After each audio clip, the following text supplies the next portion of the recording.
His name is Sinatra. I recall this vividly when he was a young boy. I came out of my tailor on 48th Street, which was between 5th and Madison Avenue. I'm walking towards 5th, and when I got to 5th, here was 3 dozen young girls, all 16, 17. And here is a cab, right in the middle of 5th Avenue, and here is this young lad. Well, he's 10 years my junior, so he was then, well, whatever it was then, when he got started. His foot on the runway, the cab stalled, traffic backed up, all the horns are honking, the cop is inquiring, and he is signing autographs to these 30 or more. All that was prearranged. To block the traffic, so what? They'll give him a ticket. They give the cabbie a ticket. And he'll pay. It'll cost him, what, $50, $100? But the publicity, all that was part of the motion. He kept that going until now. And people think, what a big, wonderful man. That has been promoted from the time that he began to breathe as a young lad, as a singer. And it goes all through our entire dream world. And how do you go? Don't stop it. You can't stop it. It's part of the dream world. I am not telling you of the dream world. I am telling you of the world wherein you will awake. And when you awake, you'll be clothed in your immortal body. And that is heaven. Heaven is not a realm. It's not an area. Wherever you are clothed in your glorified body is heaven, because nothing remains imperfect in your presence. If you walk through the petrified forest, it would all burst into foliage. If you walk in the desert would blossom. Everything would become beautiful. And things long dead, or not even visible, will suddenly appear because you walk by.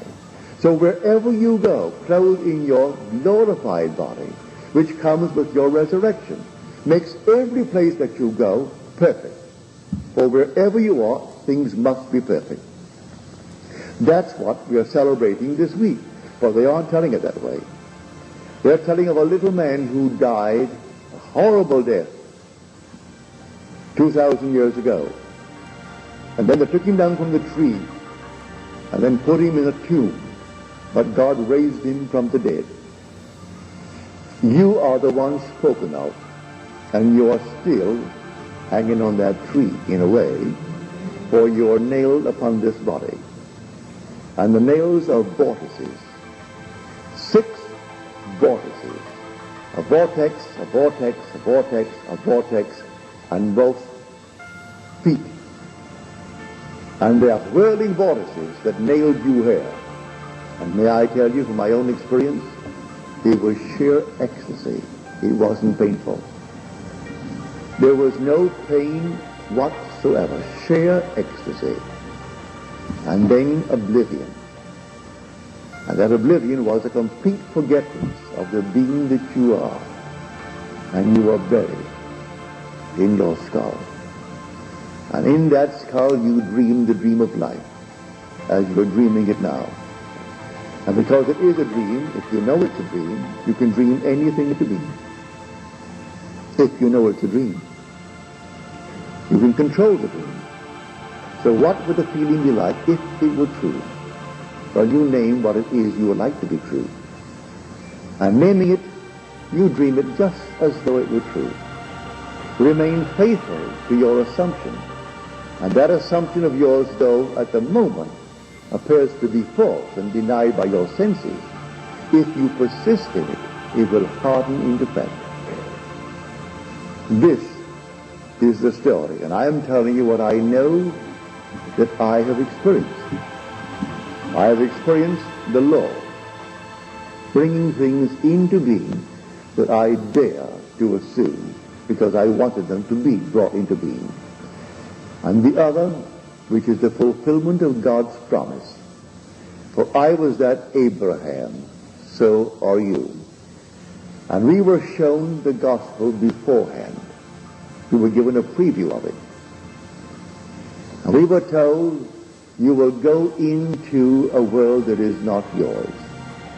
And there you will be enslaved, and there you will be injured, and there you will be maltreated. But after 400 years, you will come out. Now the 400 is not 400 as you measure time. 400 is simply a symbolical number of a cross. It is a numerical number of the last letter of the Hebrew alphabet, which is the Toph, and Toph has the symbol of a cross, and this is the cross. So as long as I bear this, I am in the world of the furnaces. But I will come out of it. I will awaken within it, come out of it. And one day, soon after I awaken within it and come out of it, I will shed it. And shedding it, I will go back to the glory that was mine before that the world was, but enhanced by reason of wearing the cross in this world. Because no one, but no one can consummate this bliss that we saw before the world was, unless he is generated here in this world in flesh and blood. So I come down and I find myself wearing a garment woven in the womb of a woman. And I put on that garment and I'm nailed on it. And then I'm buried in that garment, but buried in the skull. And because I'm buried in the skull, I come out of the skull. And when I come out of that skull, still wearing the garment, for a little interval of time to tell and share it with my brothers, to encourage them to continue, no matter what happens, to continue. Dream nobly and realize the dream, but dream nobly, because in the not distant future, you're going to awaken. And when you awaken, you're going to take off the little garment. And that is the cross that you wore for your journey, which is called in Scripture the 400 years. Really, it's thousands of years. You've been wearing it for thousands of years.